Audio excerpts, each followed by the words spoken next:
नमस्कार, मी संकेत आणि आपण पाहत आहात मुंबई आउटलुक। आज दिनांक 5 नोव्हेंबर 2025 पाहूया टॉप 10 घडामोडी। महबूब शेख यांनी रणजित सिंग निंबाळकरांना मुंबईत नार्को चाचणी देण्याचे थेट आव्हान दिले आहे। शेख यांनी स्पष्ट केले की त्यांची स्वतःची नार्को चाचणी घेण्याची तयारी आहे, परंतु त्यापूर्वी निंबाळकरांनी देखील नार्को चाचणीला सामोरे जावे। पक्षफुटीनंतर त्यांनी रघुनाथ राजे नाईक निंबाळकर यांच्याशी संवाद साधला होता असेही त्यांनी नमूद केले। या संवादात महबूब शेख यांनी एका प्रेसमध्ये डॉक्टर संपदाताई यांच्या पत्राचे अर्धवट वाचन झाल्याचा मुद्दा उपस्थित केला। या पत्रात एका खासदाराच्या पीएने संपदाताईंना खासदारांशी बोलण्यास सांगितले होते आणि खासदारांनी आरोपींना चुकीचे ठरवत भविष्यात असे होणार नाही अशी हमी दिली होती असे म्हटले होते। मात्र पत्रातील महत्त्वाचे मुद्दे जसे की तुम्ही बीडचे असल्यामुळे आरोपींना फिट देत नाही हे वाक्य आणि पोलिसांच्या तक्रार न नोंदवण्याबाबतचे म्हणणे हे हेतू पुरस्सर वगळण्यात आल्याचा आरोप शेख यांनी केला। या खासदाराची आणि त्यांच्या पीएची ओळख नार्को चाचणीद्वारे उघड झाली पाहिजे अशी मागणी त्यांनी केली। रणजित सिंग नाईक निंबाळकर यांनी सातारा महिला डॉक्टर मृत्यू प्रकरणाच्या संदर्भात एक महत्त्वाचे आणि सनसनाटी आव्हान दिले आहे। त्यांच्यावर होत असलेल्या आरोपांवरून त्यांनी माझ्यासह सर्वांची नार्को टेस्ट करा, मी खर्च करतो असे म्हटले आहे।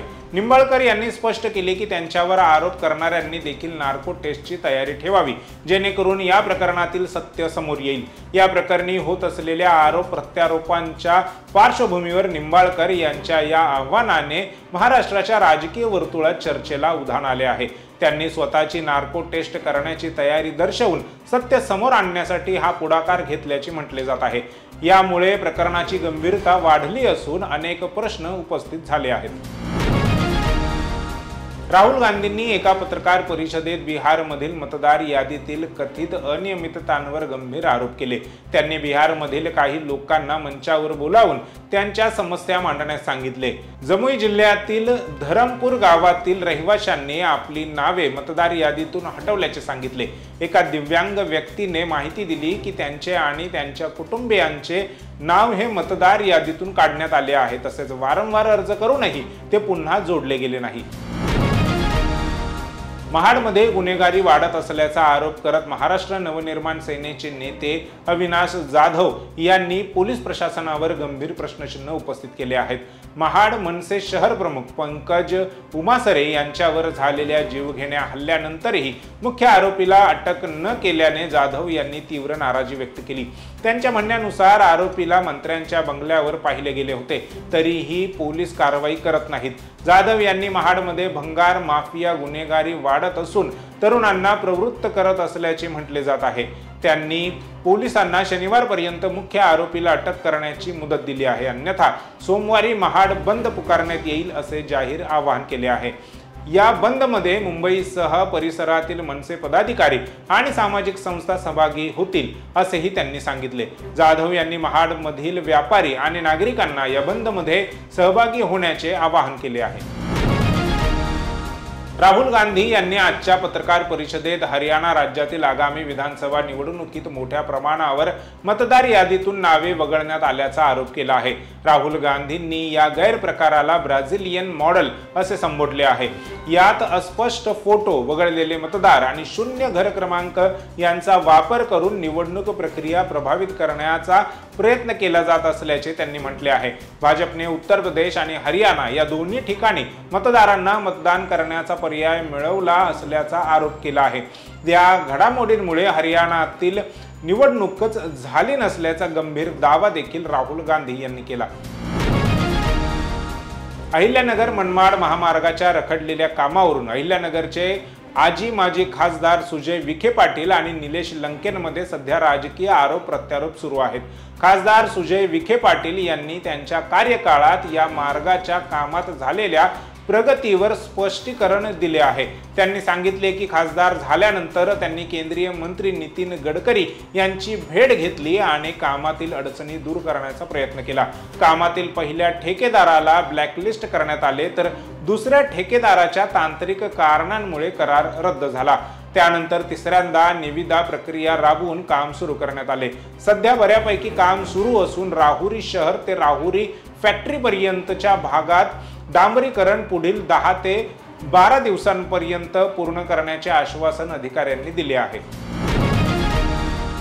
मुख्यमंत्री देवेंद्र फडणवीस यांनी आगामी नगरपालिका निवडणुकांबद्दल विधान केले आहे। या निवडणुकांना महायुती सामोरे जाईल असे त्यांनी स्पष्ट केले। तसेच महायुतींमधील तीनही पक्ष आपापल्या स्तरावर युतीबाबत निर्णय घेतील, परंतु तिघेही एकच राहतील असे फडणवीस म्हणाले। युती झाली नाही तरी पोस्ट पोल युती होईल आणि महाराष्ट्राची जनता महायुतीलाच कौल देईल असा विश्वास त्यांनी यावेळी व्यक्त केला। त्यावेळी फडणवीस यांनी शिवसेना ठाकरे पक्षाचे प्रमुख उद्धव ठाकरे यांच्यावरही निशाणा साधला।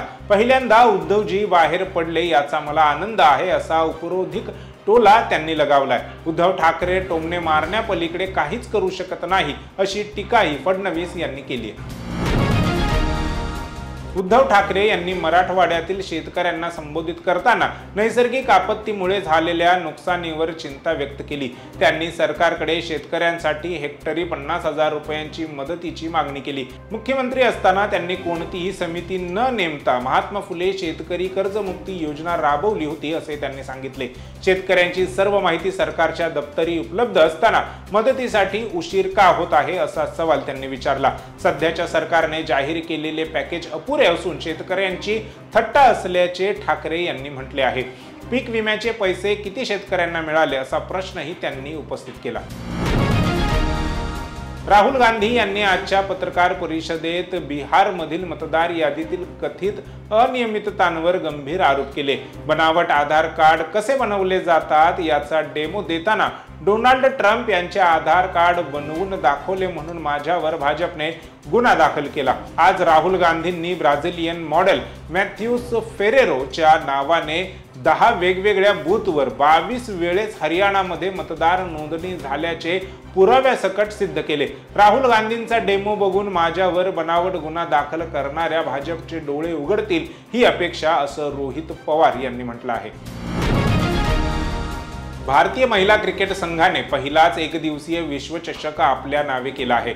भारतीय संघाने दक्षिण आफ्रिकेचा पराभव करत 52 धावांनी सामना जिंकला आणि इतिहास घडवला। तब्बल 25 वर्षांनंतर महिला एकदिवसीय विश्वचषकाच्या इतिहासात इंग्लंड, ऑस्ट्रेलिया हे संघ सोडून इतर संघाने जेतेपद आपल्या नावे केले। भारतीय संघाने कर्णधार हरमनप्रीत कौरच्या नेतृत्वाखाली वर्ल्ड चॅम्पियन होण्याचा मान मिळवला। वर्ल्ड चॅम्पियन ठरल्यानंतर हरमनने खास टॅटू काढला आहे।